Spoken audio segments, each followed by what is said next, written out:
outreach. Okay. Yeah. We had to outsource and systematize some things. And in doing so, we were able to meet a lot of really cool people. Because you know what's interesting about social media is sometimes you'll just follow the same people. Yes. And also you'll kind of just follow the people that people have been sharing and talking about. So this is cool because there's a lot of really cool people who aren't in that circle. Yeah, true. But you're gonna be in that circle now, though. Welcome to the circle. That's what's up. And also welcome to the Millionaire Podcast. My name is Charles Oglesby, also known as Todd Millionaire. What's going on, Michelle Welch? What's up? We working. You know what's really cool about doing multiple episodes per day is you always got content firing off, and you can kind of chill. It's not as pressing. So we just batch all these episodes and we got content going. I got somebody who was going to be chopping up all the YouTube videos and turning them into some clips because I don't want to do that. Nice. You can do so much when you got people. Yes. 16. I'm having that issue right now. Everything grows when you have people. We're going to talk about that. You don't have we'll get to that because I'm curious. And let me introduce you first. So we have Miss Ymani. Ymani. She's the founder of Good Vibes, all-purpose cleaner. And she makes plant-based cleaning products that smell like incense. And I think that's really cool. So welcome to the show. Thank you. Thank you for having me. Can you tell us a little bit more about you and your company? Well, my company is actually 5 years old, just turned 5 years old this month. So we just had like a 5-year birthday sale. But as far as myself, I began my homemade and natural cleaning product journey when my son was 2 years old. He one day I was cleaning and I was using what I thought was a natural cleaning product that I got from Whole Foods. It was a spray bottle, and I turned my back right quick. I was in the kitchen and he came in there and must have grabbed it and put the trigger in his mouth and sprayed it. And he had an asthma attack. And he had never been diagnosed with asthma prior to that or anything. So, we had to figure out what to do to nurse him through that. And at that moment, I was like, I have to start making my own cleaning products. So I figured it out. And I had been making my own stuff and just got better and better about it. I hadn't bought cleaning products since. And I noticed how much of a difference it made in our lives, because when I would, this is years of me making my own products. When I would walk down the cleaning products aisle in the grocery store, it would give me a headache from the scents. Yeah, because it's, when you're not around it and then you're around it in such, abundance, it's like, whoa. So fast forward 10 years later, and a friend of mine sees me making a floor cleaner to mop the floor. And he was like, yo, I always wanted a floor cleaner that smelled like sandalwood. Can you make that? And I thought about it and I was like, yeah, I can make it. I had never added any scent to it before or anything. And I made it. I made sandalwood. We started off with sandalwood, knock champa, frankincense, and myrrh, and Egyptian musk. The Egyptian musk didn't sell. It wasn't a bestseller, so I discontinued that. But now we have 6 different scents plus unscented, and 5 years in the game. Wow. Sons be wilding, Michelle. Oh, my son does crazy stuff sometimes. That little boy is 15 years old now. He got a job with Good Vibes. That's cool. Yes. Boys I have 2 boys. I have a 5-year-old and a 10-year-old. And when I say they give me a run for my money is ran for. It's crazy. But I think that is amazing. So I'm enamored at you because I am in the cleaning industry as well. I own my own cleaning business and I have for 5 years. So to see someone create a product and something that I know all the scents that you're talking about because I use them as essential oils. And I'm like, well, listen, I guess I have a new product I get to use, but I think that's so amazing. So with your son and all of those great things, I did eco-friendly cleaning, but it just wasn't something that I enjoyed. So for me, it was more or less like a lot of my clients, they loved smelling that bleach smell. Like they felt like it wasn't clean unless they had that like heavy scent. So is that something that you may have ever battled with, was like not feeling like it may have been clean, or if it was clean, or because of the scent of it? Was that something that triggered you? No, not at all.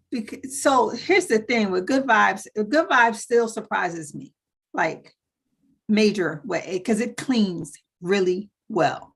And we've never changed the formula, right? So I remember when I first moved into my house here back in 2013, you go through the new house and you clean everything out, clean all your kitchen cabinets and stuff, right? So I had Murphy's oil soap. That was the only cleaning product that I had.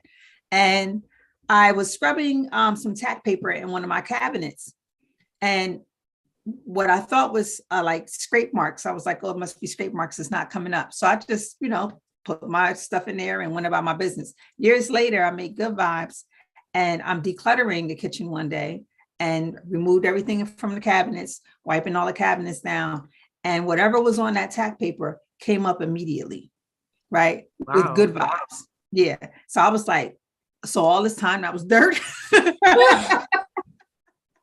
Yeah. All that time, and it cleans extremely well, right? I used it to, how the plastic Venetian blinds get that nasty grime on them after a while. One day I was cleaning up and I was like, I'm gonna use this on these blinds and see what happens. And it came right off. Not even using double. And I'm talking about the diluted version. You know what I'm saying? Like, so it really, really cleans. It smells really good. The smell lingers in the house for a while.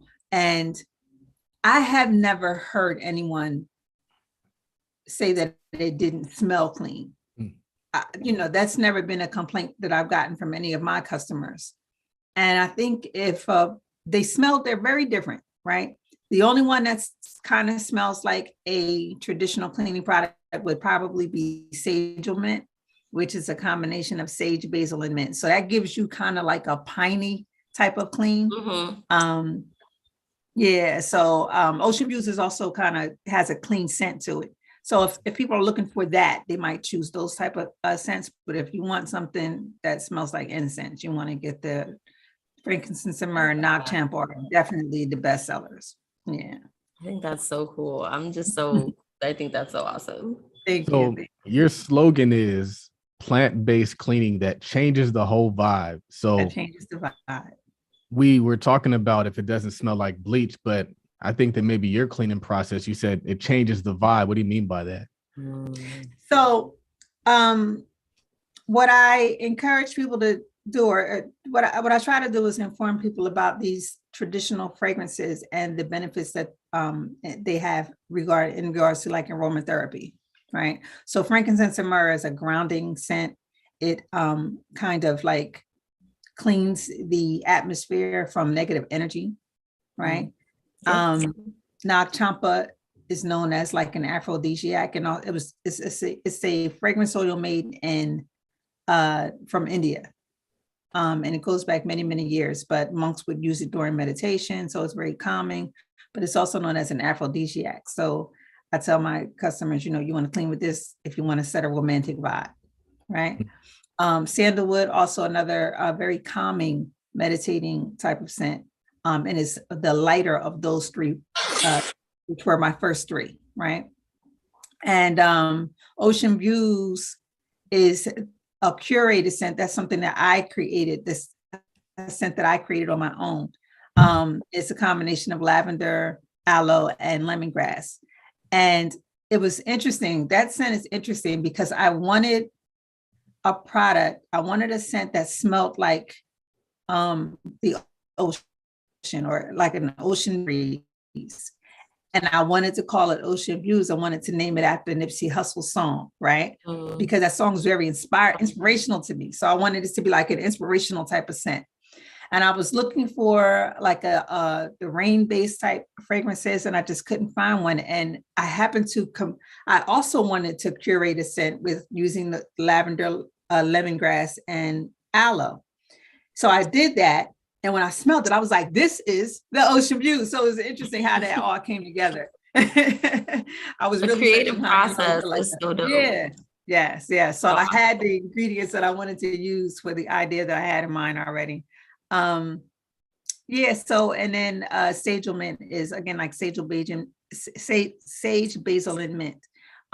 It smells like sage, very strongly. I remember cleaning with that one day, and I invited my sorors over for a little gathering, and I let them in. I was upstairs getting dressed, and I heard one of them say that she's been burning sage in here. It wasn't. I was just cleaning with sage mint.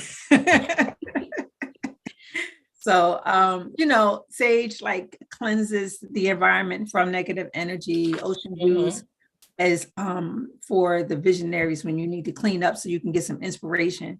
And so fresh is it's a very childlike scent. It smells like cotton candy.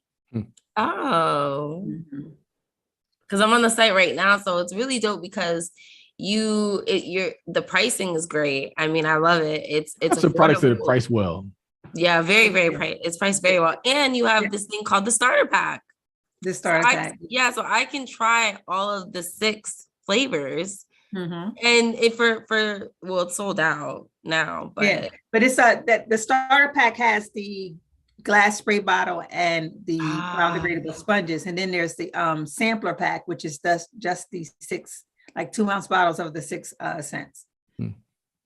Yeah. So we got options. I'm gonna try it out. I am. No, yeah, definitely. I'm on the site now. So what was the inspiration behind the packaging and the price points and making it affordable? And also it's cute and it's very to the point. So it's simple, and that's what people love. Thank you. Well, I do have to say about the price that yesterday's price is not today's price. So we will be raising our prices soon, but not too much, nothing too drastic. It'll be going up about 25%. Because times are tough, but it's inflation. Yeah, for real. Everybody's feeling the pinch. The logo, the name for the product just came. I was just brainstorming with a friend one day, and I've always associated like incense type of scents with good vibes, right? So that's what I came up with for the name. I kind of if I could do the logo again, I probably would, because I didn't know what I was doing, but I did the logo right quick. And the packaging, interestingly enough, the first bottle and packaging we used looked totally different.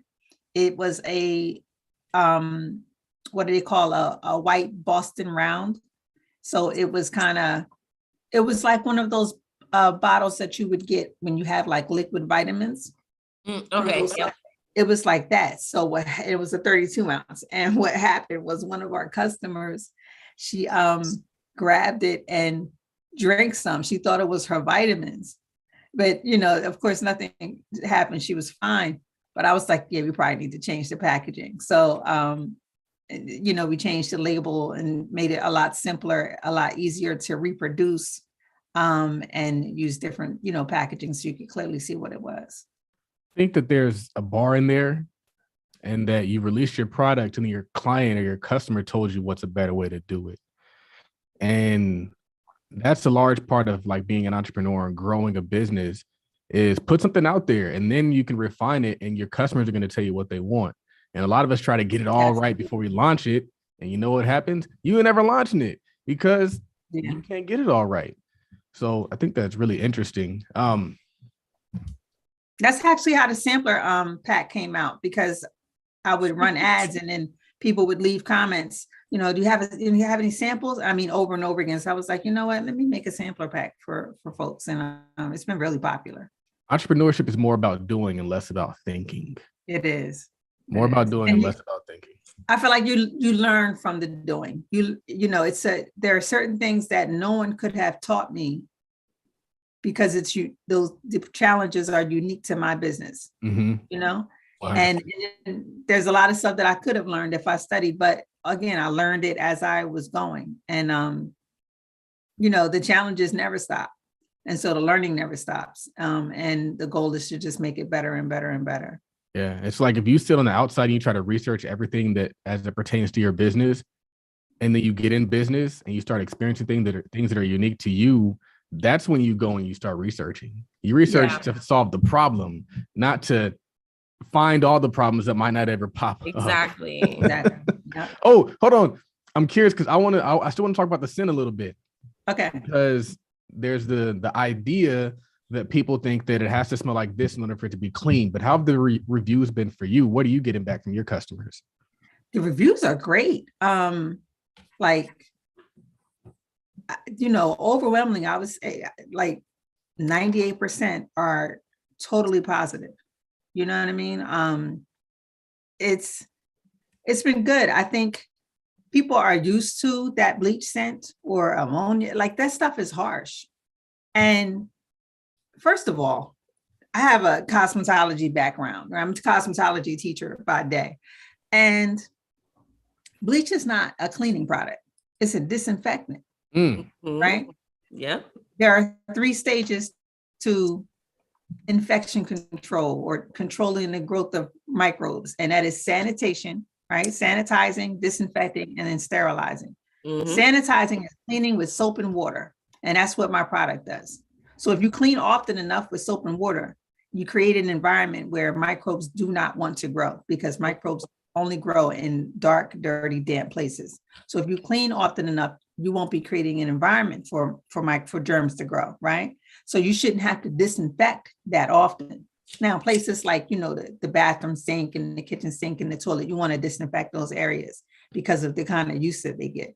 But, and in sterilization, of course, it's like using steam or UV rays, and, they do that in like the hospitals and salons. But bleach is a disinfectant. It is not a cleaning product. It's just not going to clean dirt. It's not designed to do that. It's supposed to be what you use like to rinse.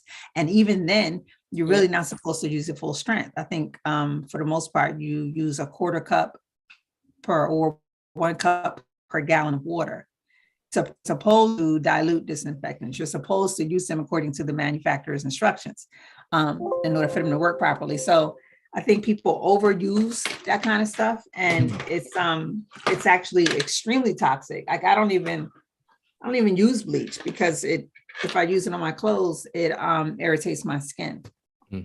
And it's just right.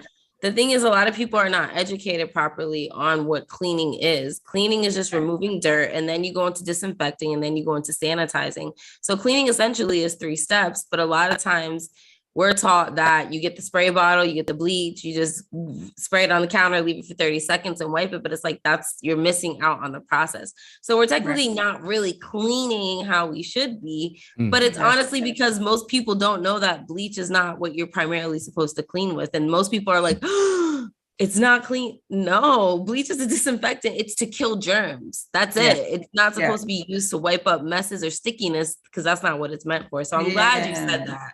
We're just making dirt smell like bleach. Yeah, basically. And I mean, people got to be careful with that, because people, that stuff can knock you out. You're not supposed to. It shouldn't smell that strong in your house. That's toxic. You're breathing in toxins in your own home. You know what I mean? And another thing that I've learned on this journey of making cleaning products is that, listen, it doesn't cost a lot to make these products, right? We have 80% profit margins for the most part. Shout out to that. Yeah. So like these are plant-based cleaning products. The majority of the ingredients come from the earth, right?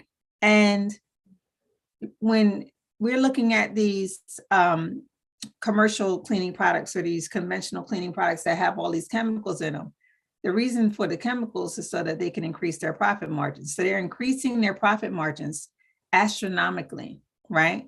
But it's at the expense of your health. You got to breathe this stuff in.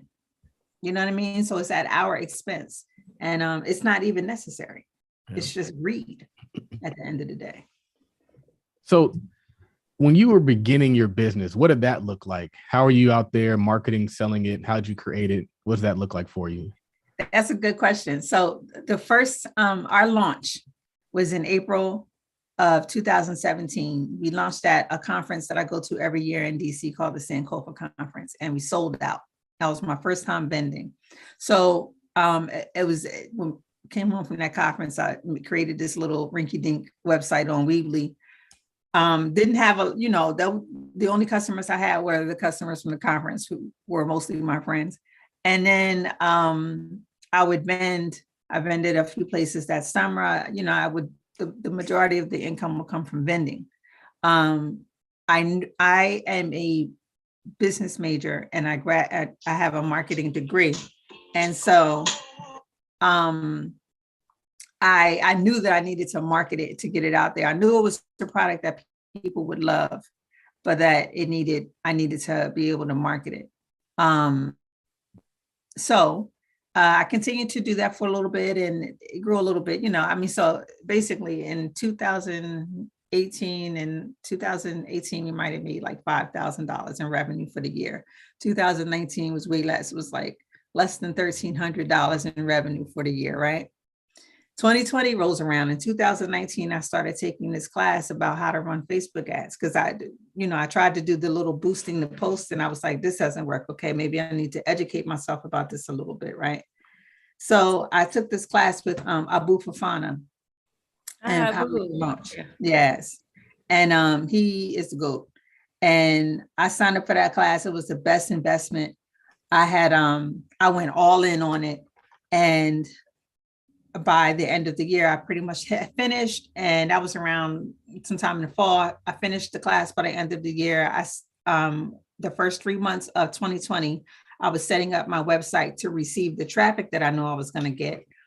And figuring out how I was going to sell this product, how I was going to present it to potential customers. And so I did all of that. And I decided that I would launch my first ad campaign with our spring cleaning campaign. We have a spring cleaning sale that we have every year on the first day of spring. So I did that, had no idea that coronavirus was coming. And it just propelled, right? So coronavirus hits, my ads launch at the same time. And I get some time off from work, and I'm like, I don't know how long this is going to last. Let me go in on this. So I really went in on it. The ads launch, coronavirus happens. There are no cleaning products on the shelves. I'm like, we got cleaning products. We got our shelves are stocked, right? So it just took off. And then it was Black owned, and it was just being shared in different circles. And then George Floyd happened, and everybody started buying Black. And I'm still running ads. And June of 2020 was like the best month ever, right? It was the first 5-figure month, I think. Yeah, for sure. So in June, this is what happened. We had an influencer who shared our products. She purchased some and she shared it on her social media. And I'm still running ads. She ended up selling out the store. Wow. I stopped the ads. I didn't sell anything for a week. And then someone gave me the idea to take pre-orders. So I started taking pre-orders on June 19th, and I had a Juneteenth sale, 19% off with these pre-orders. And so I didn't sell anything for a week, stopped running ads in the middle of June, and still made $30,000. So it was at that point. I love it. Oh my gosh. That I was like, yeah. So it took me like a month and a half to fill all those orders, but that's when I knew that we were on to something. That's so cool. That's 2020 amazing. and 2021 were phenomenal years. Well, here's your flowers. Great job. That's amazing. That is amazing. Thank you. I love how you capitalize on opportunities, and you're looking for things to help leverage your brand. Is that something that you kind of do as a business owner? Absolutely. So as a business owner, I love marketing. It's just, I got a knack for marketing. I like to do it. I know how to talk to my customers. I use a certain language with my customers. We incorporate hip hop into our products, like So Fresh on the label for So Fresh. We have under it So Fresh and So Clean. It's like, this is, I made a decision early on to be myself. Right? Give the brand's voice, my voice, and not to front for anybody. And I think it's done me well, right? It sounds like someone that I think my customers enjoy that. But to answer your question, in November of 2020, I believe, I get an order. One evening it was during Black Friday, and it was from Ymani Van Zant. So I look on the order, I look on my phone, I'm like, this ain't a Ymani Van Zant, right? So somebody capping. So I didn't think much of it. And then the next morning, the Shopify pings are blowing up. And I'm like, what is going on? Then I get a call from my sister friend, and she says, listen, my mom is watching the Ymani's live, and she just mentioned you on her live. And I was like, what? And so she blew it up. And she just, talked about this product that she found and what have you. So what I learned to do then was to create an ad using like her quote and run it to her audience. I don't even know if you can do that on Facebook anymore. That is smart. But yeah, I ran it to her audience. And I remember doing that, on Facebook, they had this lookalike audience feature. When Hey Fran Hey had gave me a shout out in June of 2020, I was already running an ad that was going to a lookalike audience. And I remember people saying, so basically it was so many people coming to my website that followed her, that the lookalike audience became her audience, right?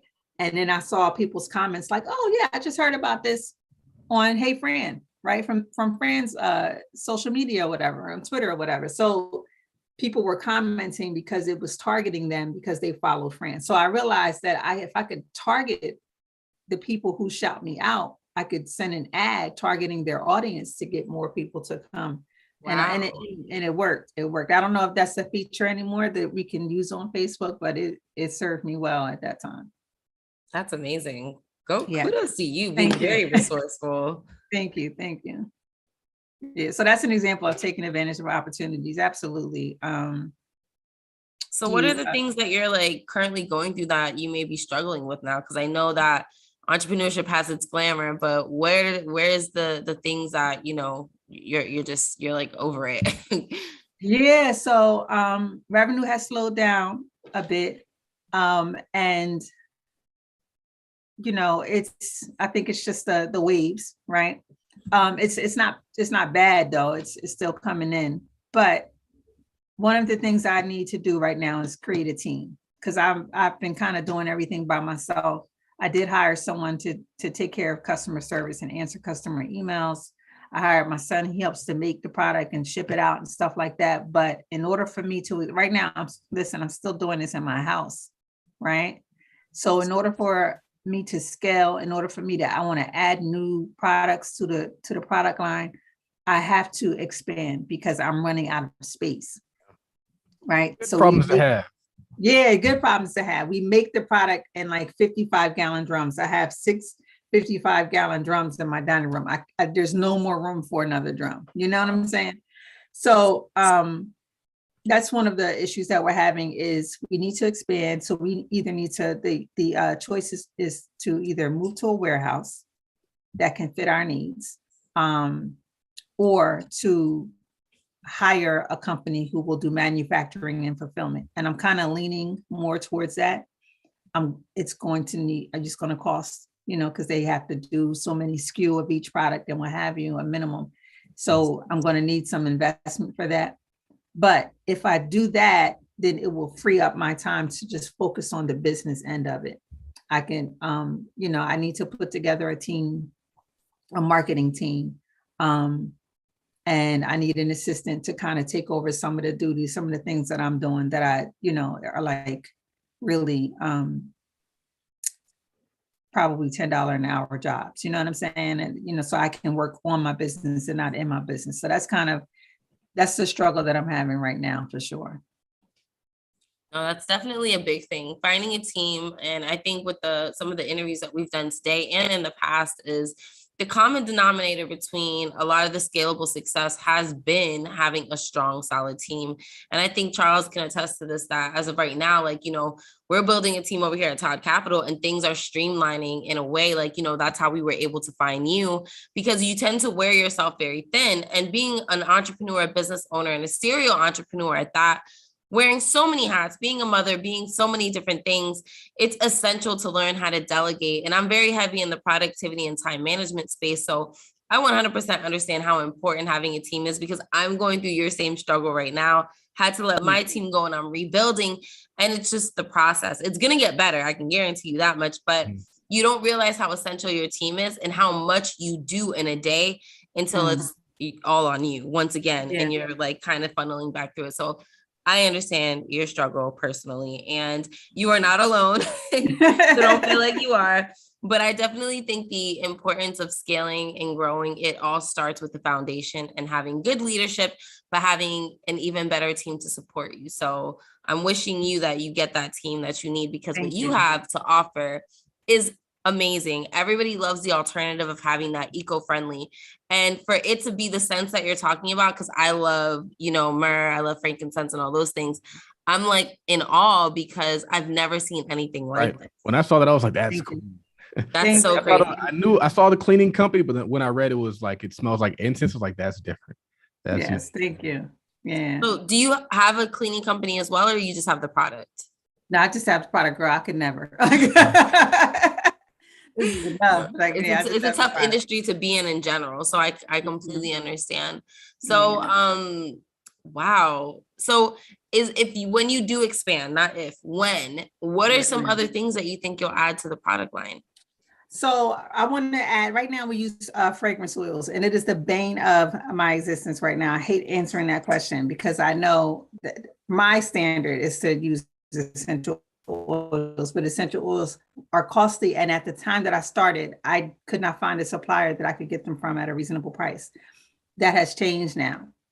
So again, I want to expand those product lines, but I don't have the space for it, right? So I want to incorporate an essentials line where we use strictly essential oils in the products, but also keep the ones we currently have, because I know our customers, like those, right? And my whole, the way that I add value to the market is to help people create a peaceful space, a peaceful environment. That's what my cleaning products do. The scent of the cleaning products do, cleaning itself. So I am very big on minimalism, decluttering.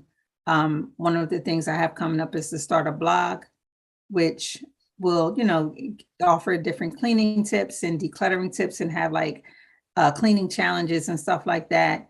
I want to bring that starter pack back. I want to add like little scrubber brushes, all of the little the sustainable cleaning tools. So pot scrubbers, microfiber cleaning cloths. I'm in negotiation with a company that produces those right now. I want to, offer those as upsells basically for the website, and kind of just expand in the realm of sustainable cleaning, stuff that my customers would enjoy, the reusable spray bottles and stuff like that. So like right now, the cleaning kit and the starter pack all come together, but I want to individualize it so that people can just buy a spray bottle if they want, or just buy the sponges if they want. So that's all what's coming down the pipe. But as we were growing really fast, when I added that starter kit, it was one of those things that went off the shelf like this, and it was so hard to keep up with. And then the space for it to store, I would have to order more and more from the suppliers, and the space to store it became less and less. And it was just like, let me slow down. Let me put the pause on, the brakes on this. But I definitely want to bring it back. I just have to figure out strategically how I'm going to do it. When I hear your story, it's interesting because we're kind of walking through the entrepreneur process where in the beginning, the problem is finding a product that people want to buy. And now you've got that. And now it's like, okay, well, now my new problems are hiring a team, getting space, and doing all those things. And so it's like the problems don't stop, they just kind of change. And so like we're looking for a problem-free path, and it doesn't really exist. But the cool thing is now all your time and energy can be focused on solving those problems because you've already handled the problems behind you. So I think that's really cool to hear. Let's see. No, and I think it's cool because on the past couple of episodes, we had talked about multiple streams of income inside of one niche versus going out and trying to find all these different niches with different types of money making things. And it's just like you took one product and now you're adding in the way to use the product, to clean the product, the way to carry the product and hold the product. And it's all in the same realm so that you're not having to worry about all these different things and different processes. So I think that's really smart. But for you, it's more sustainable that way because you're keeping everything just kind of tight knit in the same category. So kudos for you. Exactly. Smart. Thank you. It's all about learning. So early in the beginning, before we blew up, I was offering spray bottles that I was selling for like plastic spray bottles for $5, like not the bottle, but the actual product in the bottle, so that you didn't have to like make your own spray bottle, right? But again, it was a matter of space and storing the extra bottles. Like COVID brought on a bottle shortage. Yeah. Is that the suppliers that were making plastic bottles, a lot of them are located on the West Coast, and a lot of them use migrant workers, right? And a lot of the Mexican migrant workers went back to Mexico at the beginning of the pandemic. And so there was a slowdown in the production. And one of the reasons why I sold out in June was because I was waiting on the bottles to be made and shipped to me. And so at one point I ordered like, with all that money came in, I ordered like, 20,000 bottles, and I have them in a storage facility still, you know what I mean? Because I just didn't want to run out and be faced with not being able to get more bottles for 3 months. So things have kind of normalized now, but those are all real problems. So it's like, I got ahead of it. I was starting to expand. I want to definitely add like a dish detergent.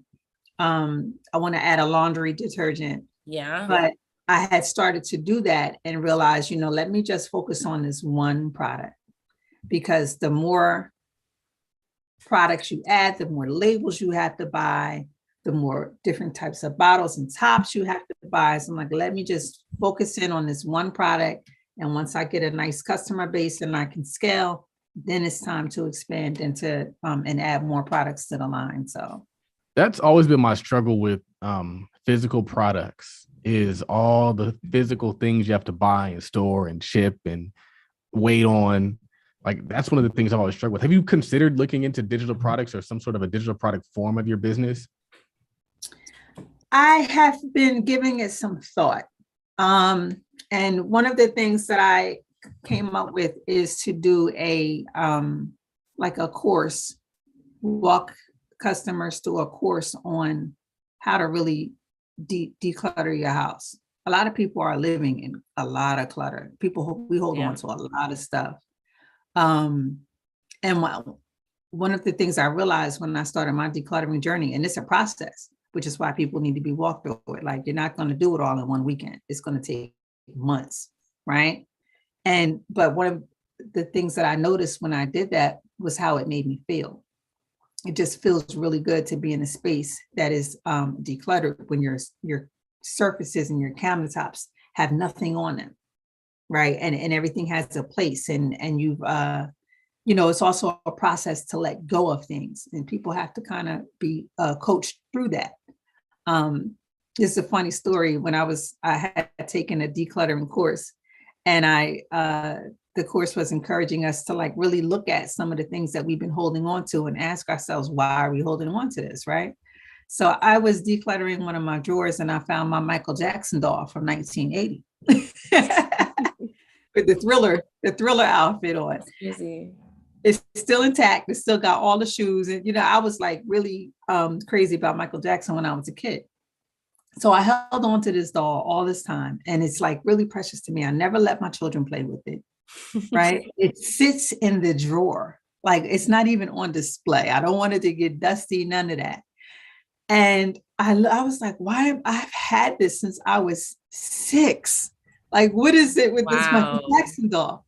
And it's funny because like my siblings that came over one year for Thanksgiving, and my brother was teasing me. He was like, "Remember that Michael Jackson doll? You still got that doll?" I was like, "Yeah." And him and my sister were teasing me. I don't even remember this, but they said you would never let anybody play with it. Like, I was really anal about this doll, and I'm still anal about it. And of course I kept it, but it's stuff like that. Like, just looking at why does this mean so much to me that I'm holding on to it and traveling from house to house to house. you know what I'm saying? Packing it up. So, that's one of the things that I want to kind of bring to the market. And one of the ways I can still add value to the market within my niche is to offer a decluttering course. So I haven't really given it a whole lot of thought or, but it's in the works. It's definitely in the works. And especially for us, honestly, because the class that I had taken, it comes with like a Facebook group, a private Facebook group, so people can have a safe space to share their before and after photos, right? Because you taking pictures of your befores, it can be quite embarrassing. So you're in a space where no one's going to judge you and everyone's encouraging you. So I remember doing that. I took some before and after photos and just noticing little cultural nuances. One of the people in the group, I took a photo of my foyer and I have all these windows. It was like a closed-in porch. And someone in the group was like, oh, I would just take all those blinds down and just have those windows wide open. And I was like, we don't do that. We need privacy. What I'm saying? We don't do that, so it's little nuances like that I think having a place for us to declutter, for us to really look at how grandma held on to everything. Why did she keep the plastic on the furniture? We have these unique experiences, shared experiences that we need to unpack, right? Literally unpack. Yes. So, it's stuff like that I think that we could really kind of benefit from in our own space. I think you're 100% right. That is a big thing that I came across in my cleaning business, because I wasn't doing decluttering. We were just doing residential and commercial cleaning. However, we came across a lot of people that wanted that service. And I'm just like, no, because it's very tedious. It's very time bound. And there's a lot that goes in it because, people have emotional connection to that. And it's like traumatic. There's a lot of other reasons. So to go into someone's home and start touching things that may be very near and dear to them, you don't know how you'll trigger them. And then you're in their space, and everything to me is very energetic. So it's like, I never want to be put in a position to where I feel like I'm doing my job, but it's like possibly causing an issue or something like that. So I think creating a digital course, an ebook, something to walk people through the process would be amazing. It would also be able to give you an additional amount of income that you just one and done. I have a course, Charles has courses. My course is made over $6,000 and I don't even promote it anymore. It just kind of like does its own thing. Yeah, but digital product space is definitely, even for you, you can have like cards, like different types of cards of how to clean this, how to clean that, or timeframes in rooms, or schedules of when to clean. That's what I do. Yeah, I shared them on my Instagram page, like a daily cleaning schedule. Good. So one of the reasons why I'm starting a blog is to own that content and be able to repost it whenever and to bring people to the website. You know what I'm saying? Instead of just kind of leaving it on Instagram. And having a blog can lead to the ebook down the line. So that's one of the things that I definitely want to do. Like, I'm totally in that space. And you're right. Like, you can't just be going in people's houses touching stuff. That would be a service. You would have to sit down with the client and have them look at every little thing. And that would take a while. Yeah. And that's why they charge a lot of those people that do the organizing and stuff. They charge an upward between, here in Orlando, $100 to $200 per hour to do that. And as they should, because you got to go get containers. You have to sit and go through things, do what's sentimental, what's not. And I don't have time for that, but someone else does. And that's okay. But being in the space, we're about making easy money, like not bad money, but money that flows to us without having to do the work. So kudos to you, because you're on the right track. And that's just so awesome, your concept of business. So I love it. Thank you. My question for you is, what is one thing about your success that you did not expect? That's a good question. So, man, I didn't know, and I know this probably sounds silly. I'm a little embarrassed about this, but I just kind of imagine myself doing everything by myself. Like, I just didn't know when you have a business, you have to have people, right? And I remember when we got that flood of orders in June and the bottles finally came in and I'm shipping people's orders out in July, from July to August, I would get up in the morning and get to the orders. You know what I mean? And I would do it until the sun went down. And it was I was exhausted. You know what I'm saying? And so I was like, yeah, we need people. I definitely need to hire some folks. And I started hiring like my son's friends from the neighborhood and stuff like that to help fulfill orders. But I don't know if that answers your question, but that's definitely something that I kind of thought I was superwoman going in and I could do it all. And that's something that I learned about myself. No, you really do have to pace yourself and delegate. That's important. And that's how businesses grow with people.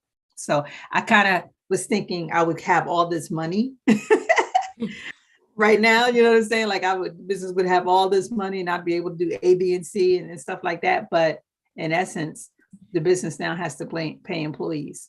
Yeah. So I can't hoard it all because I can't do it all. So that was one thing that kind of surprised me in business, or something I went in not realizing that I would have to deal with later on.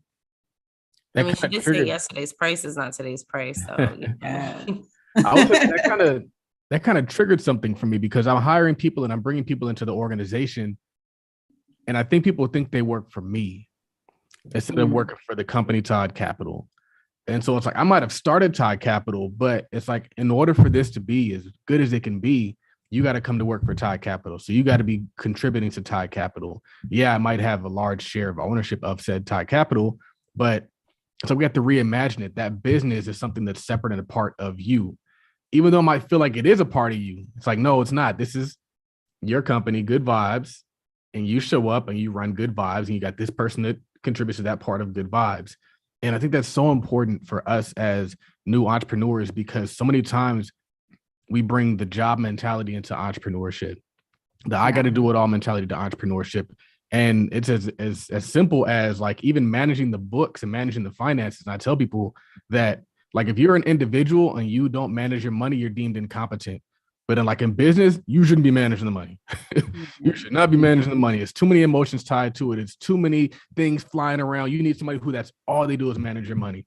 Mm-hmm. But it's a different type of thinking, right? Mm-hmm. For sure.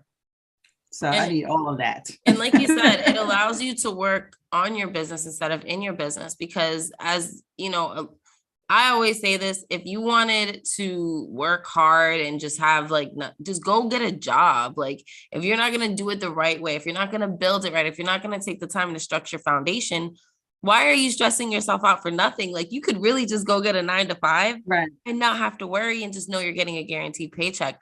But you cannot scale a business concept or a hustle. Like, I need people to understand that a business is scalable by the way that you can put systems into it, by the way that you can delegate things away from it.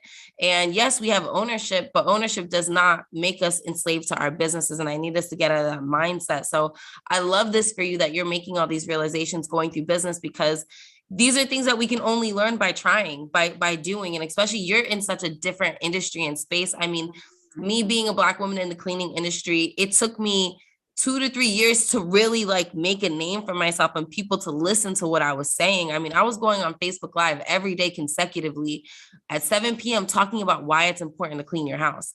And that is how I grew so quick to become the queen of clean of my area.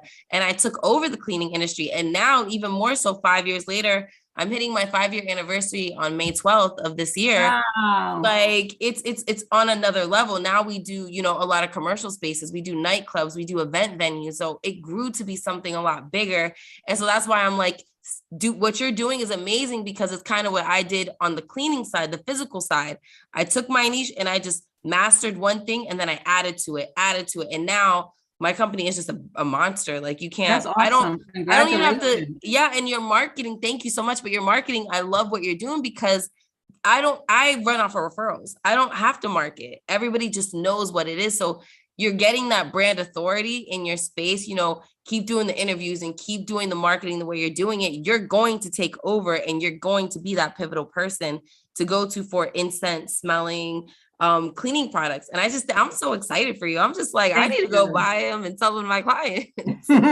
Thank you. Yeah, it's interesting you say that. There was a housekeeper who was interviewed. It was in, I think, October 2020. It was like maybe a column in Better Homes and Gardens. And it was 3 housekeepers that were interviewed about what they do. And they were all asked what was their go-to product. And so the sister, she was from Chicago. She said, Good Vibes All-Purpose Cleaner.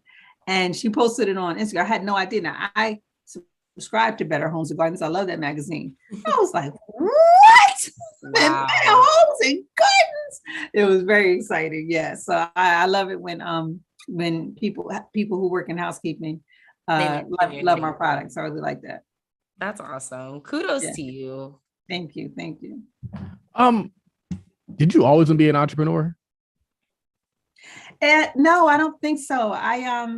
So when I was little, I kind of just wanted to be a homemaker. And then as I got older, I got into the field of cosmetology. And my goal was I took cosmetology in high school. I was really good at it, especially the mechanics of it. So the goal was to go to college and, get a degree in business so that I could open my own shop. But that summer, I actually worked in a shop. And I was like, no, this is very difficult, challenging. I'm on my feet all day. I don't want to do this anymore. So I stuck with business, and I ended up with a marketing degree that I loved, but I never worked in the field of marketing because after college I was confused. I was like, she went to school for business, but she worked in cosmetology. I was confused. Right. So that's what the root of that was. So I never actually worked in marketing because the hours were really long, and I had a kid when I came home from college. So now I get to flex my marketing muscle. But this kind of just happened. I did realize in my mid-30s that I need a business in order to grow income. Like it's not, before everybody was really talking about that, I was like, this job thing is not where it's at. You're trading time for money, and you're not going to get ahead. So I started a virtual assistant business. And that was, it was really just a side hustle. It was just for me to have extra income coming in, and it worked it was really good going for a while. And then as kind of a little ways after that, I started Good Vibes. And then as I started to take on more responsibilities in my business, as it started to grow, I couldn't do the virtual assistant business anymore. I was my own virtual assistant. So I didn't always set out to be an entrepreneur. It just happened. And, but I definitely can see the benefit of it, because I think what people don't realize, people kind of look at their neighborhood or who's around them to gauge a sense of people, right? There are so many people in the United States that you could actually have a niche market. I could have a niche market that takes up 1% of the people who buy cleaning products, 0.5%, and be a millionaire. You know what I'm saying? It's just so many people to sell to. Marketing is what helped me realize, like, I'm reaching people all over. Like, wow, it's a lot of people. And none of them know me personally for the most part. You know what I mean? So it definitely just opened my eyes to the potential of the business, the potential income that it could bring in. And, I'm here for it. I'm here for it now. I'm all in. I'm like, my job, I'm like, y'all on the clock. Y'all on the clock. Bars. Yeah. For real. I love it. That is definitely the gem of the show, because that is the gem of the show. Man, great conversation, great episode. We have a few wrap-up questions that we ask, and then we're gonna head out. The first one is, what is your favorite business or investment book?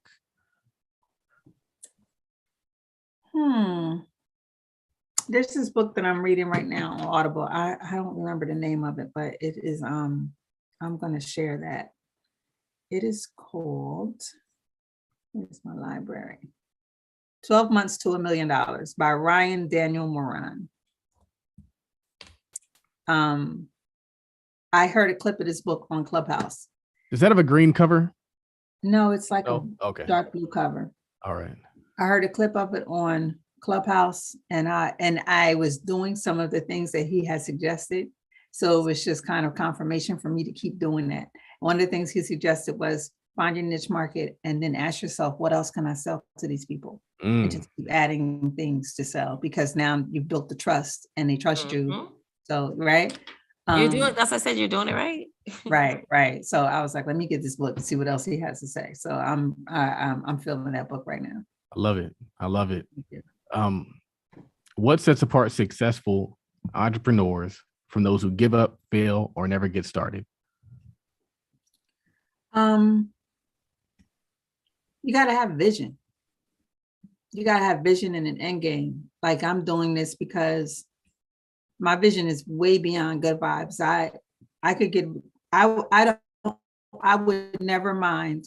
I was always open to getting good vibes to a certain level and then selling it and starting my next business. I have a million ideas that I need funding for, right? So, but the point of it all is to have an end game. I got a place that I'm trying to go in life that will benefit my family, my offspring for generations to come, my community.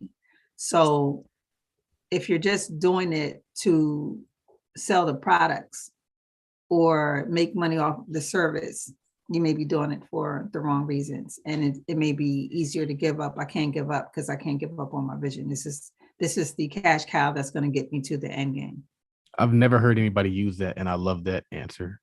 I'm very big on vision. Yeah, very big. I actually have to recalibrate my vision because I've accomplished so many goals. I'm just floating around right now. I don't know what I'm doing. I used to have such a strong vision for my life, and then I did really well, and I was like, I just be waking up. That's awesome. Waking up in greatness, Charles. What are you talking about? No, I need bigger goals, y'all. I need to do something. Yeah, I mean, they say that your mission statement should be so audacious that you'd never accomplish it. Right? So you always have something to strive for. I love it. What does wealth mean to you? Wealth to me is beyond money. It's real estate, and I'm not just talking about houses or land. It's having things of value that continue to grow in value so that you don't actually need money. Something that you can, tangible, that you can pass down from one generation to the next. And your lineage would be good because of the investments that you made as well. I love it. What sorority are you a part of? Delta Sigma Theta Sorority Incorporated. I wasn't sure. I was like, because not too many people say sorors. And so I was like, I don't know, she might be an AKA. But then I was like, I don't know. She seems like she has the traits of a Delta. I was just waiting. I was like, I don't know. Awesome. Yes, our anniversary was on April 8th. I've been at Delta for 26 years now. Wow, that's I'm sorry. Yeah, 26 years. Mm-hmm. What school did you go to? Rowan University in New Jersey. New Jersey, is that it? State College in New Jersey, yeah. Cool. Awesome. Yeah. Thank you. Well, that wraps up our interview. Michelle, any last words for the peeps? You're amazing. Thank you so much. I thank y'all for inviting me on. I enjoyed this. Yeah, definitely. I learned a lot. It was a great conversation, and I like that we're all just kind of chiming in. So yes, that was really cool. Little three-way episode. Make sure you guys check out her products. What's the website? Actually, hold on. Where can people find you? Where can they follow you? And where can they support you have going on? Yes. So the website is www.goodvibesclean.com. And you can find me everywhere on social at Good Vibes APC. That's short for All Purpose Cleaner. Good Vibes APC. My biggest following is on Instagram, but Facebook is catching up very fast. Awesome. So we'll make sure we have all those notes inside of the show notes, all those links and contact information inside the show notes. I just typed those into the chat on YouTube. So if you guys are on YouTube, make sure you guys check out the site and buy some stuff, and also shoot her a follow so we can help her grow this brand in any way possible. Shout out to Terry, the Notary Public, inside the chat. He was here for the episode earlier today and this one. And I know we got a ton of value from all these great conversations that we're having with people who are out here building these great businesses that are solving problems, that are bringing unique products to the market. I think that if I had to sum up our conversations today, it's like uniqueness. It's like bring something unique to the market. It's very easy today to say, oh, well, somebody's doing this, so let me do that. I'm going to copy what they're doing. You're probably out there still struggling, trying to get seen. But if you create something that's unique, they're going to find you. You can look up and Ymani Van Sant is shouting you out. So, okay. Period. So thank you so much.